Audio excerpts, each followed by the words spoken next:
Good evening. My name is Jason Free, and I did a research poster at the PERC Symposium on a study of underground coal mine fires with the help of my advisor and Professor Dr. Dennis J. Edgell. So, to start you off with a brief introduction, as you should already know, coal is notorious for its heavy monoxide concentration when it's burned. Hence the slow movement we are going from fossil fuels in normal cars now to electrical cars, like the Tesla. So this, coupled with, you would imagine, the very tight corridor of a mine shaft, is pretty much just a recipe for disaster, because it'll eventually just lead to some sort of spontaneous combustion. And then once, of course, they are lit, since it's a giant reserve of coal, there's no way of telling for exactly how long it could burn. And that just has multiple long-term negative effects on the environment. You have local water supplies that could be disrupted or polluted. You have toxic gases or fumes that can eventually, after the heat from it being stuck in the shaft slowly melts the earth above it, eventually it will get hot enough where the toxic gases can just break through. And of course, as I already said, you have some extremely heated surfaces, so that's also another danger or hazard. Then next we have locations. This project was primarily on North America. So here we have a map of pretty much every documented abandoned mine in the US. All of the red dots are specifically abandoned coal mines. And as you can see, there's a heavy concentration in the eastern part of the country, specifically around West Virginia, Pennsylvania, and Kentucky. And that's about 60%. As you can see, the other 40% are spread around the Midwest, and there's a little bit up in the Northwest, but primarily it's concentrated in the eastern region. So what are they like? Well, as you can see in this photo, we have an underground coal fire underneath Glenwood Springs, Colorado, and basically these strong and usually the active ones, the inactive ones aren't as much of a problem. They're dangerous to mainly your housing and other municipalities. So as you'll see later on, some towns even have to be evacuated. But in this photo specifically, you can see the fire is coming down the mountain right above Glenwood Springs, and I believe estimated numbers were around 29 homes were damaged in this fire, but over 12,000 acres of land were either burned or just not usable at this current point in time. I think this was around 2001, something like that. So next, I found an interesting video on YouTube. It's a simulation of a coal mine fire. So I'm gonna play this for you. The latest now from West Virginia as family members hold on to hope. 4 missing miners will be found alive. Sound signals sent deep into the mine where those miners are still missing have been met with silence. Rescue crews say 3 more vents need to be bored into the mine to release poisonous gases before search teams can go looking for them. And tonight, ABC News has learned in the past 2 months, miners had been evacuated 3 times because of dangerously high methane levels. You know, miners really do have to be prepared for any possible danger. That means grueling emergency exercises. Channel 4 Action's reporter Marcy Cipriani live in Greene County tonight, where she experienced firsthand how these miners prepare. Marcy. Yeah, Andrew, there is a coal mining trainer center here in Greene County. It's only been open for a short period of time, and what they do is they have mock coal mines, and that's where they put people to train, to learn about rescuing, and we did have a chance to go inside and see what it was like working underground.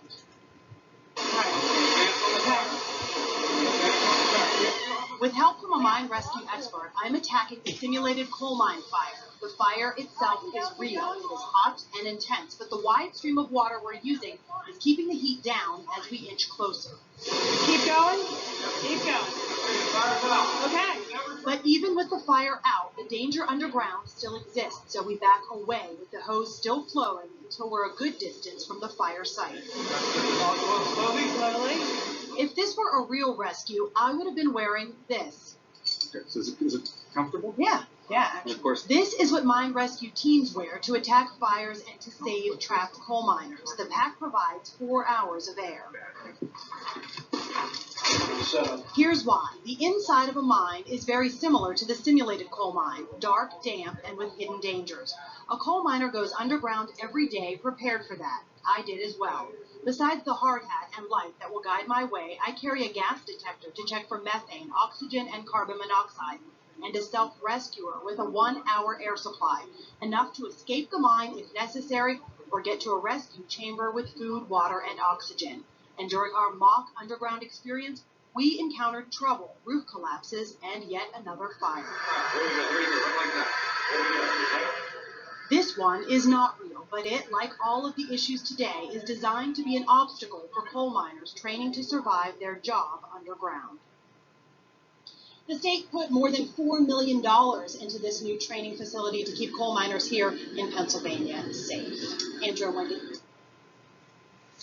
Wow, that was a pretty interesting video. I know the first time I saw it, it was interesting because they used the live fire around, I want to say it was like a minute 30 that they put out, and it was so small. But you got to think on some of these other ones, like the fire is just so massive with the reserve of coal that you can't just put it out like that. There's a whole slew of specific procedures you got to do, which I'll get into on a later slide. But yeah, that's pretty good. So we'll go to the next slide. So I already covered a couple of these earlier, but here are some more hazards I can expand upon. So one of the main ones is carbon, of course. And then once it's burned, and then it reacts with the oxygen in the air around it, this produces the carbon dioxide I was talking about. And once that's trapped inside the mine shaft, it kind of makes like a heat trapping bomb of gas.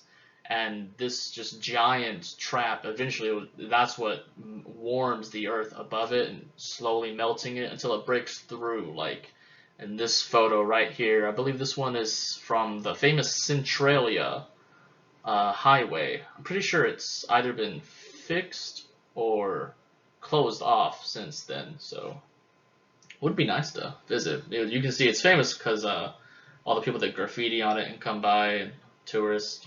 But carry on to the next.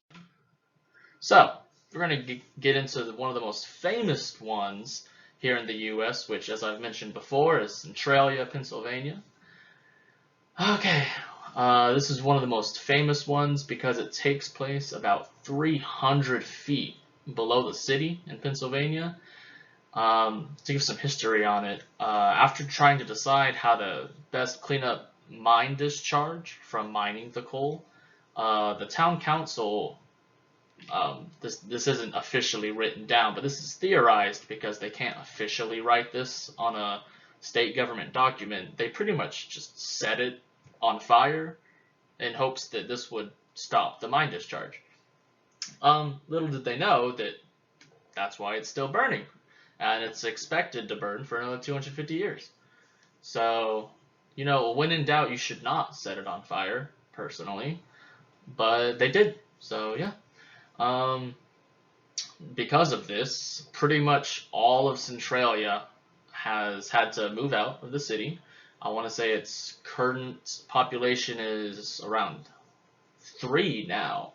I know when I wrote this, it was down to 5 citizens, but that's down all the way from 1,500 back in 1962. So I mean, it was a small town to begin with, but now it's very small. You could just imagine it's pretty much like Chernobyl in the Ukraine. But what good came out of this is that Centralia, PA ended up being the inspiration for the film section of an iconic horror franchise, Silent Hill, which I will expand on here. So, Silent Hill, the films are based around a woman named Rose, and she's taking her daughter to this town that I can't remember how I believe she asked around like on the internet. She was looking it up around Silent Hill, because for some reason her child, who she was crying out for this town when she was sleepwalking, and I mean that'd be creepy as all get out. But for some reason she decided to take her child there. Anyways, when they arrive, Rose obviously wrecks her car and then wakes up to her daughter missing, because what kind of horror movie can't go wrong in the beginning? But anyways, while searching for her daughter, she stumbles upon a local cult. After she gets lost in the fog, and she eventually stumbles into the actual town part of Silent Hill. And this just slowly dwindles down into, she eventually just discovers all the different connections to the dark past of the town, and how it's somehow connected to her daughter who is adopted. So, we're going to go to some mitigation and cleanup methods. So I mentioned earlier that it's more than just using a hose to put out at this point.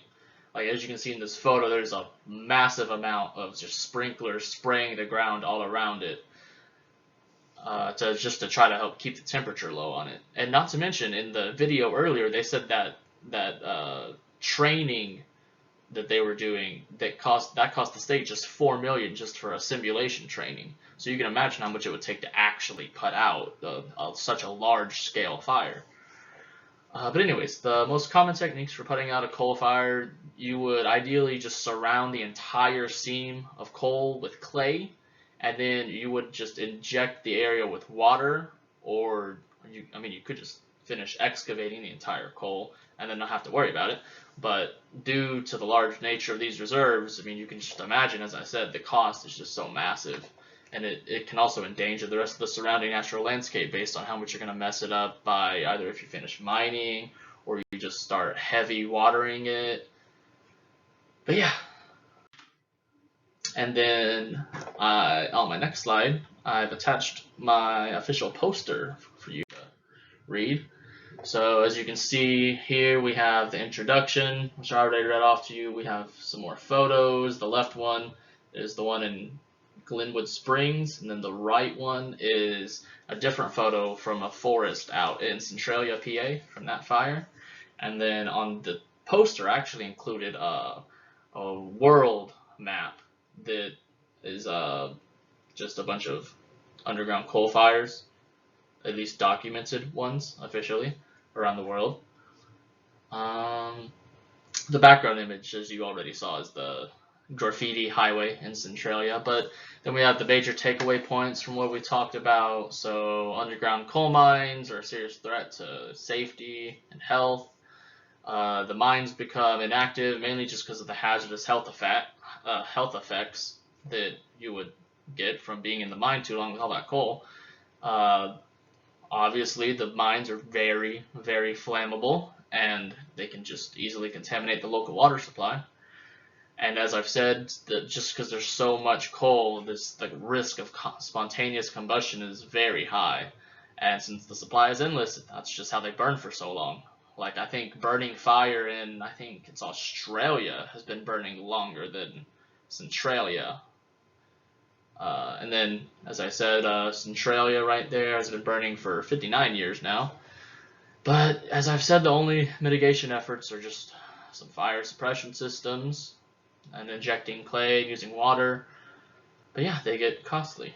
And then we have some references on the poster right there with the QR code, and then some more references for what's been used in this PowerPoint. But yeah, thank you for your time, and have a good night.